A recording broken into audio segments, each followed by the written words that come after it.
बच्चों, आज हम कक्षा 5वीं में पर्यावरण अध्ययन विषय में अध्याय 7 सांप पढ़ेंगे। हमारे आसपास कई प्रकार के जीव जंतु पाए जाते हैं। उनमें से कुछ बहुत छोटे होते हैं तो कुछ बड़े, कुछ रेंगने वाले तो कुछ तेज दौड़ने वाले। कुछ जंतुओं का तो नाम सुनते ही डर लगता है। इनमें से एक है सांप। सांप से हम क्यों डरते हैं? जैसा कि हम जानते हैं कि अधिकांश सांप जहरीले होते हैं। हम जहरीले और बिना जहरीले वाले सांपों की पहचान अक्सर नहीं कर पाते हैं, इसलिए हर सांप को हम जहरीला सांप मानकर डरने लगते हैं। सांप कहाँ रहते हैं? सांप जल एवं थल दोनों जगहों पर पाए जाते हैं। सांप थल पर बिलों, खेतों एवं जंगल झाड़ियों में रहते हैं। क्या कभी तुम्हारे घर में, दोस्त के घर में या पड़ोस के घर में सांप निकला है?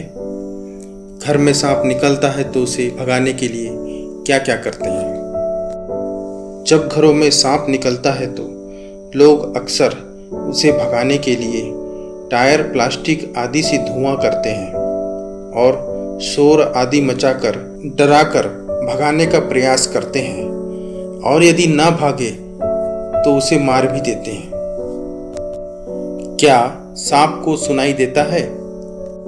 फिल्मों में हम सांपों पर बनी फिल्में देखकर हम सांपों के प्रति अनेक धारणाएं बना लेते हैं। हम यह भूल जाते हैं कि यह फिल्में हमारे मनोरंजन के लिए है और काल्पनिक मात्र हैं। तुम्हारे यहाँ कोई सपेरा नाग को लेकर आता है और उसके सामने बीन बजाता है तो नाग फन फैलाकर नाचता प्रतीत होता है। तो क्या सांप को सुनाई देता है?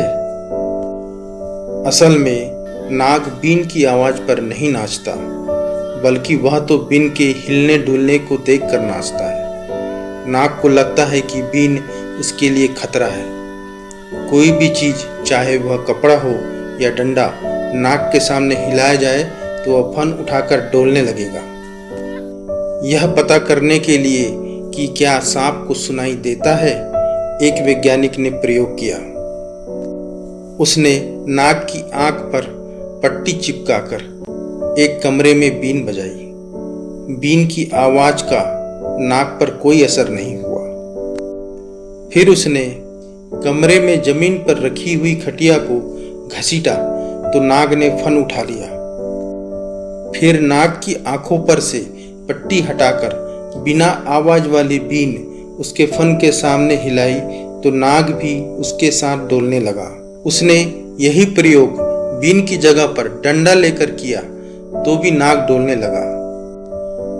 अब इस प्रयोग के आधार पर इस प्रश्न पर विचार करो कि क्या नाग बीन की आवाज सुनकर नाचता है? यहाँ आपको एक बात बता देते हैं कि सांप के हमारी तरह कान नहीं होते और न ही हमारी तरह वह सुन सकता है। वह अपनी त्वचा से कंपनों को महसूस कर पहचान लेता है। किसान और मजदूर आदि जब जंगल में जाते हैं तो अपने साथ लाठी या डंडा रखते हैं और उसे जमीन पर ठोक कर चलते हैं। लोगों का मानना है कि जमीन पर लाठी या डंडे के ठोकने से सांप को पता चल जाता है और वहां से दूर हट जाता है। सांपों के प्रकार। सांप दो प्रकार के होते हैं। पहला विषैले यानी जहरीले, दूसरा विषहीन यानी बिना जहर वाले। यदि किसी को सांप काटता है तो उसके शरीर में दांतों के जरिए विष डाल देता है। उसके दांत इंजेक्शन की सुई जैसे होते हैं। सांप के मुंह में ऊपरी जबड़े में विष की 2 थैलियां होती हैं। विषैले सांप जब काटते हैं तो विष की मात्रा शरीर में छोड़ते हैं। यह विष कई बार जानलेवा भी हो सकता है। विषहीन सांपों में विष नहीं होता। उनको छेड़ने पर वे काट सकते हैं, लेकिन इनके काटने से रोगी की मौत नहीं होती। चलिए सबसे पहले हम विषहीन सांपों को पहचानने की कोशिश करते हैं। यह है हरा सांप। दिखने में विषैला लगता है, पर यह विषहीन सांप है। हरा सांप पेड़ों में रहता है। यह एक पेड़ से दूसरे पेड़ पर छलांग लगाता है। इसे उड़ने वाला सांप भी कहा जाता है। यह सांप प्रजाति का सबसे बड़ा सांप है। इसका नाम अजगर है। अपने शिकार को पूरा निगल जाता है, परंतु इसमें विष नहीं होता। यह है सीता की लट, जिसे पिटपिटी भी कहते हैं या पिरपिटी भी कहते हैं। इस सांप में भी विष नहीं पाया जाता है। यह है पानी का सांप, जिसे हम स्थानीय भाषा में ढोंडिया भी कहते हैं। दिखने में यह नाग सांप की तरह होता है, पर यह विषैला नहीं होता है। चलिए अब हम विषैले सांप यानी जहरीले सांप कौन कौन से हैं इनको पहचानते हैं। यह है नाग, जिसको हम कोबरा भी कहते हैं। पूरे भारत में पाए जाने वाला भूरे काले रंग का यह सांप फन की वजह से आसानी से पहचाने जा सकता है। यह एक तेज तर्रार सांप है। नाग के काटने पर शरीर में यह लक्षण प्रकट होते हैं। शरीर में काटने वाले स्थान पर सूजन आ जाती है तथा कभी कभी घाव हो जाता है। पीड़ित व्यक्ति को देखने में परेशानी होती है। हाथ पैर लड़खड़ाने लगते हैं। जबान मोटी हो जाती है। बोलने में परेशानी होती है। मुंह से झाग आना शुरू हो जाता है। पीड़ित व्यक्ति को बहुत नींद आती है और सांस लेने में कठिनाई होती है। नाग सांप की प्रजाति में किंग कोबरा सांप बहुत खतरनाक माना जाता है।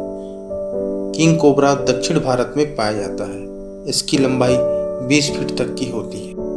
यह है सामान्य करैत। करैत एक रात्रिचर सांप है।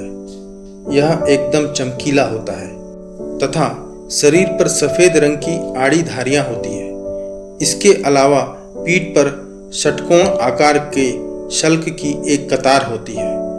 यह पत्थरों के नीचे ईंट भट्टों के ईंटों के बीच में तथा खेत खलिहान में जहाँ जलाऊ लकड़ी कंडे आदि रखे जाते हैं वहाँ रहता है। इसके विष के लक्षण भी नाग के समान ही होते हैं, लेकिन करैत के काटने पर न तो घाव होता है और न ही सूजन आती है।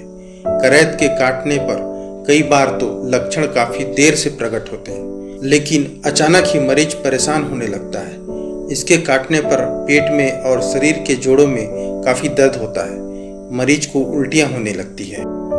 करैत के काटने के ज्यादातर मामले रात में होते हैं। चूंकि इसके काटने पर लक्षण देर से प्रकट होते हैं, अतः उस मरीज को ध्यान भी नहीं जाता। ऐसा कहा जाता है कि रात में इस सांप का काटा व्यक्ति सुबह का सूरज नहीं देख पाता है, अतः तुरंत और सतर्कता पूर्वक इलाज जरूरी है। यह है वाइपर, इसको दुबैया भी कहते हैं। यह लगभग 1 मीटर लंबा और थुलथुल शरीर वाला सांप है।